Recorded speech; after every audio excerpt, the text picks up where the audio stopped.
आधी हकीकत आधा फसाना। इस दुनिया में अजूबों की भरमार है और लोग अजूबे देखने कहां कहां नहीं जाते। कोई पिरामिड देखने के लिए मिस्र जाता है तो कोई ताजमहल देखने के लिए आगरा आता है। लेकिन आज हम आपको जिस जगह पर ले जाने वाले हैं उसके बारे में बहुत कम लोग जानते हैं। जो जानते हैं वो समझ नहीं पाते और जो समझ जाते हैं वो मानते नहीं हैं। कोई अंधविश्वास नहीं है, कोई मान्यता नहीं है, लेकिन वो जगह ऐसी है कि वहां का चमत्कार देखने के बाद आप भी कहेंगे कि वाह क्या बात है।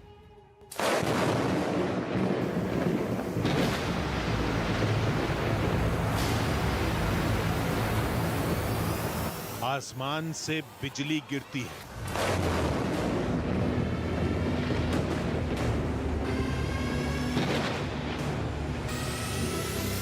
बार बार गिरती है, कई बार गरजती है,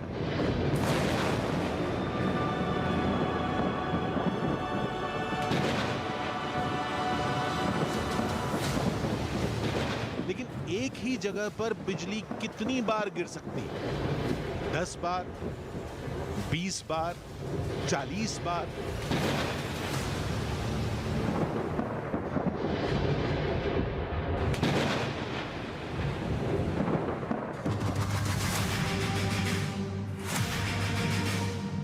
आज हम आपको ऐसी जगह ले चलेंगे जहां एक ही जगह पर, एक ही चीज पर सैकड़ों साल से बिजली गिर रही है, जिसका समय भी लोगों को पहले से पता रहता है। खा गए ना चक्कर? लेकिन दावा यही किया जाता है और हैरत में डालने वाली बात यह है कि आसमान से बिजली गिरने पर कोई नुकसान नहीं होता, कुछ नहीं जलता, बस ये शिवलिंग टूट जाता है।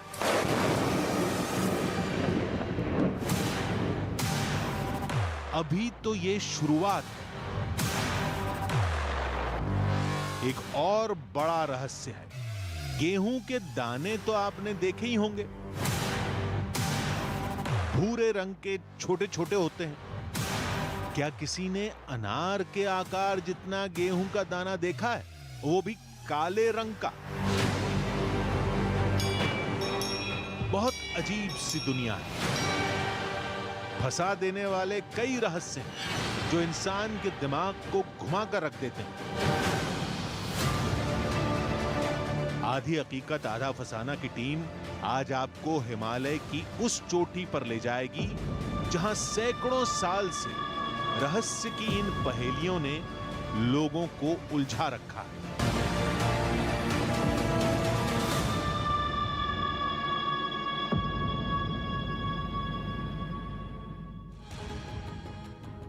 आधी हकीकत आधा फसाना। आसमान से बिजली गिरना कोई बड़ी बात नहीं है।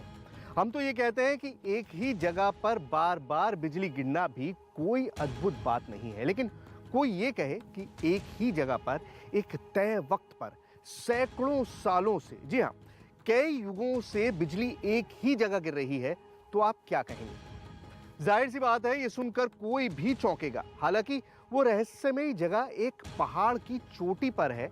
वहां तो बिजली गिरना पूरी तरह से नेचुरल है, लेकिन एक ही जगह पर और वो भी तय वक्त में, ये कैसे संभव है? दावे के मुताबिक वो जगह महादेव का मंदिर है और वो चीज जिस पर बिजली गिरती है एक शिवलिंग है।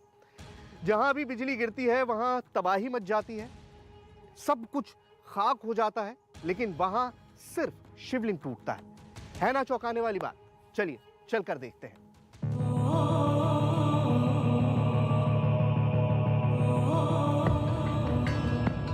दिमाग कई सवालों में उलझा था, सिर घूम रहा था। आसमान में चमकी बिजली एक ही जगह गिरती है, सैकड़ों साल से गिर रही है और कोई नुकसान नहीं होता।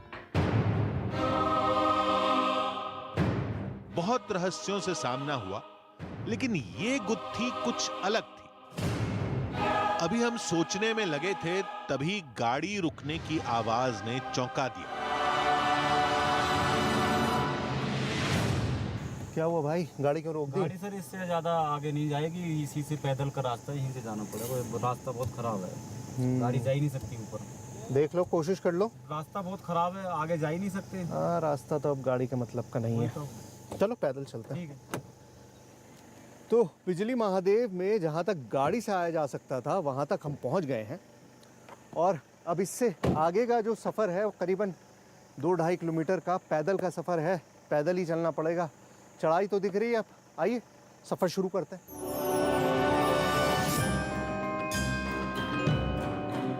कच्चे रास्ते पर कदम आगे बढ़े, लेकिन उस जगह के रहस्य को लेकर सवाल उठने बंद नहीं हुए। जो दावा हमने सुना था, क्या वो वाकई सच है? बिजली गिरने का ये सिलसिला कितना पुराना है? देखते हैं क्या होता है। घाटियों के संकरे रास्ते पर बहुत संभल कर चलना पड़ रहा था।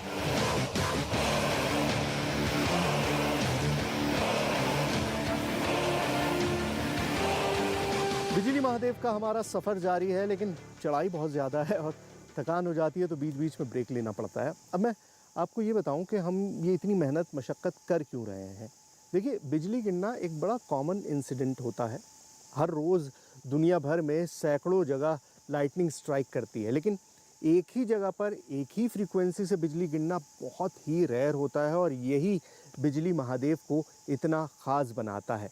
मान्यता ये है कि हर 12 साल बाद इस मंदिर में बिजली गिरती है और शिवलिंग जो है वो टूट जाता है, वापस उसको ठीक किया जाता है, वापस रख दिया जाता है, और फिर 12 साल बाद दोबारा ऐसा ही होता है। अब जाकर देखेंगे, समझेंगे कि आखिर ये सब होता क्यों है।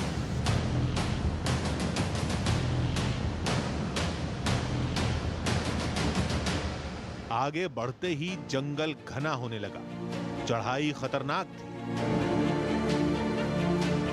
किसी भी चूक की सजा देने के लिए पीछे खाई का मुंह खुला हुआ था।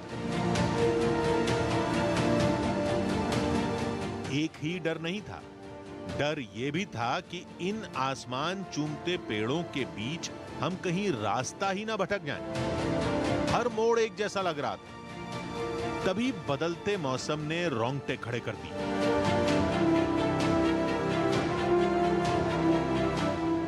पिछले 2 घंटे के सफ़र में 2 चीज़ें जो हैं वो बिल्कुल बदल गई हैं।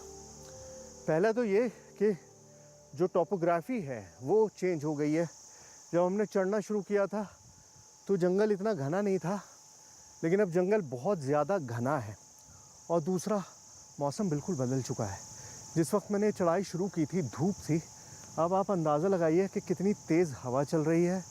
बादल गड़गड़ाने लगे हैं। मतलब मुझे लगता है कि जैसे जैसे मैं ऊपर जाऊंगा हो सकता है कि बारिश मिल जाए, और अगर बारिश हुई तो क्या वो चमत्कार हमको देखने को मिलेगा। क्योंकि अमूमन जब पहाड़ों में बारिश होती है तो बिजली कड़कती ही है, और अगर बिजली कड़केगी तो क्या बिजली महादेव में हमें वो चमत्कार देखने को मिलेगा? पता नहीं, कुछ दूरी बाकी है। आइए खबर करते हैं। लेकिन बदलता मौसम भी हमारे लिए एक मौका था। बादल घिर रहे थे, क्या पता हमारे सामने ही बिजली गिर जाए। कई रहस्यों से भरे सवालों के साथ तमाम मुश्किलों का सामना करते हुए थोड़ी देर बाद हम उस जगह के सामने थे जहां बार बार बिजली गिरने का दावा किया जाता है। ये एक मंदिर है जिसका नाम है बिजली महादेव। अंग्रेजी में एक बड़ी पुरानी कहावत है, lightning never strikes the same place twice. मतलब बिजली कभी भी एक ही जगह पे 2 बार नहीं गिरती। लेकिन मेरे पीछे बिजली महादेव है, और बिजली महादेव का नाम ही बिजली महादेव इसलिए है क्योंकि यहाँ पर बार बार लगातार बिजली गिरती रहती है। अब इसके पीछे हो सकता है कोई साइंटिफिक वजह हो, और हो सकता है इसके पीछे महादेव का चमत्कार हो। हमें नहीं पता, ना ही हम इस बात को समझ सकते हैं, लेकिन अंदर लोग हैं जो सब कुछ मानते हैं, जो सब कुछ जानते हैं। आइए समझने की कोशिश करते हैं कि आखिर ये चमत्कार इसी जगह पर क्यों होता है। दावे के मुताबिक इसी मंदिर में वो शिवलिंग है जिस पर आसमान से बिजली गिरती रहती है। किसी के मुताबिक हर साल, तो कोई कहता है हर 12 साल पर। उस शिवलिंग को देखने के लिए हम तेजी से अंदर पहुंचे। लेकिन ये क्या?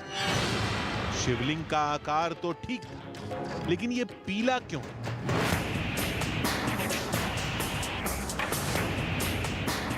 इस सवाल का जवाब तो मंदिर के पुजारी ही देंगे, लेकिन शिवलिंग के आसपास बिजली गिरने का कोई निशान नहीं था।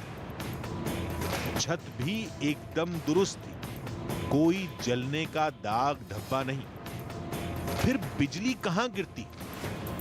जवाब के लिए हमने मंदिर के बाहर सुराग तलाशने शुरू की। तभी हमारी नजर इस खंबे पर पड़ी।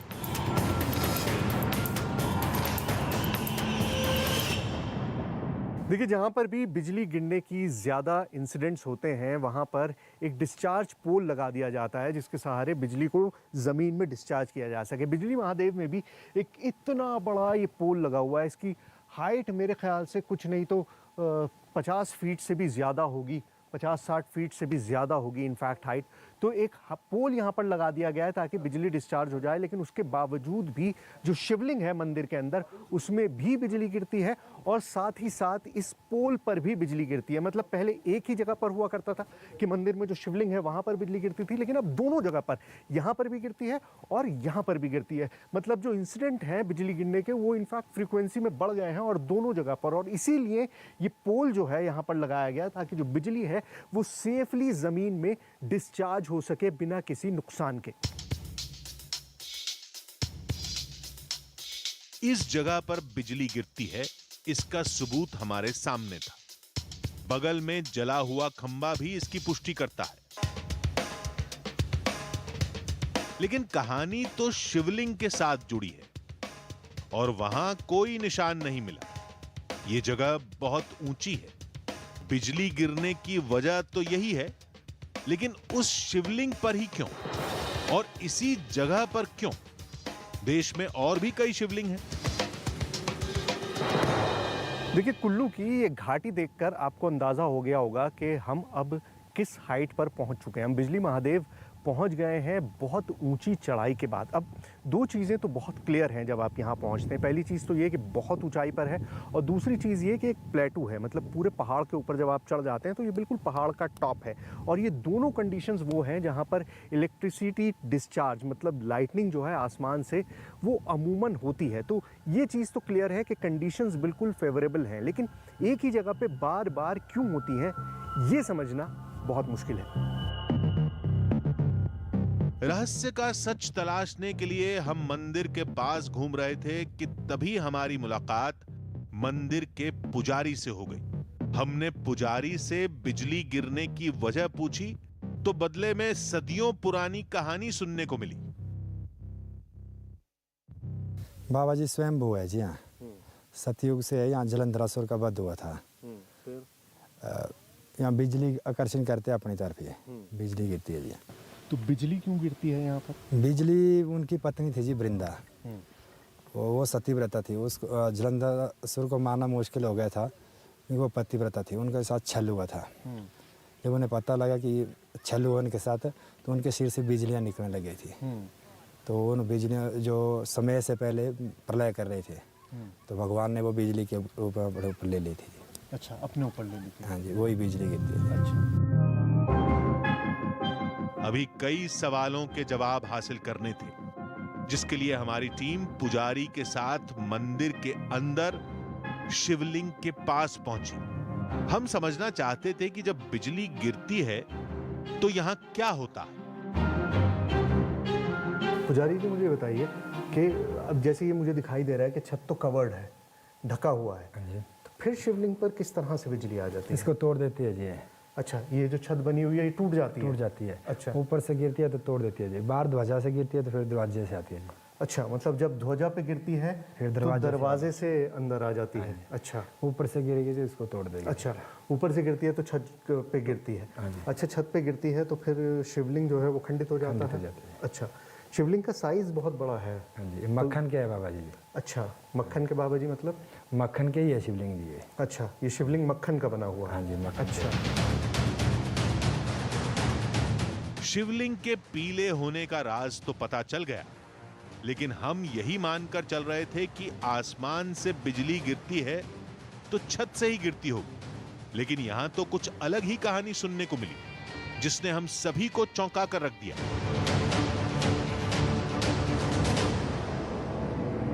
आप ये बता रहे हैं कि जो दरवाजा है, इस दरवाजे से भी बिजली आ जाती है? हाँ जी, जो ध्वजा के ऊपर गिरती है स्तंभ के ऊपर बाहर, तो फिर इधर से अच्छा, आती है। ये जो स्तंभ है, अब स्तंभ तो यहाँ से करीबन करीबन कुछ नहीं तो 15-20 फुट दूर है। हाँ जी, हाँ, तब भी बिजली इतने ताकत से अंदर आ जाती वो है? बहुत फोर्स से आते थी। अच्छा, अब जो कहानी हमें सुनाई गई उसे समझने की कोशिश करते हैं। बहुत ही हैरत अंगेज तस्वीर बनती है। शिवलिंग से खंबे की दूरी लगभग 15 से 20 फीट। दावे के मुताबिक बिजली छत को फाड़कर अंदर गिरती या खंबे पर गिरकर दरवाजे के रास्ते अंदर जाती। यानी बिजली खंबे पर गिरकर खत्म नहीं होती, बल्कि दरवाजे से दाखिल होकर शिवलिंग के टुकड़े टुकड़े कर देती।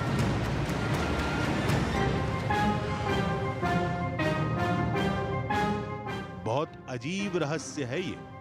हम क्या कोई भी शायद ही यकीन करें, लेकिन कहते हैं ये रहस्यमयी घटना सालों से हो रही है। मंदिर से जुड़ी कई पीढ़ियों ने अपनी आंखों से देखा। किसी को नुकसान भी होता है लोगों को? बिजली से अब तक तो नहीं हुआ जी नुकसान। ऐसा बड़ा नुकसान तो नहीं हुआ है। हाँ, स्वेटर जल गई थी एक बार दादाजी की हमारे।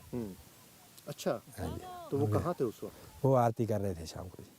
तो शाम की आरती कर रहे थे, क्या हुआ फिर? उस टाइम में बिजली गिरी थी, फिर उनके हाथों की स्वेटर जल गई थी। ज़्यादा उनको कोई नुकसान नहीं हुआ। हमारा मकसद उस जगह को देखना था जहां से इतना बड़ा दावा जुड़ा है, और दावे से जुड़ी हर तस्वीर आपके सामने है।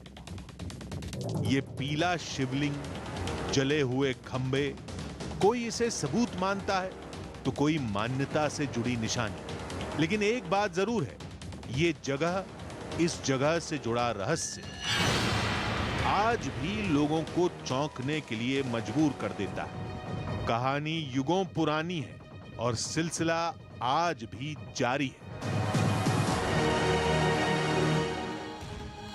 प्रकृति की गोद में ऐसे सैकड़ों रहस्य आज भी मौजूद हैं जिन्हें आज तक कोई नहीं सुलझा पाया, और हमारा मकसद भी इन पहेलियों को सुलझाना बिल्कुल नहीं है। हम सिर्फ ये चाहते हैं कि इन सारी चीज़ों से आपको रूबरू करा सकें, ये सारे नज़ारे आपको दिखा सकें। तो चलिए, अगले हफ्ते हम फिर मिलेंगे एक नई कहानी के साथ, जिसमें थोड़ा सच होगा, थोड़ा बहाना, आधी हकीकत, आधा फसाना।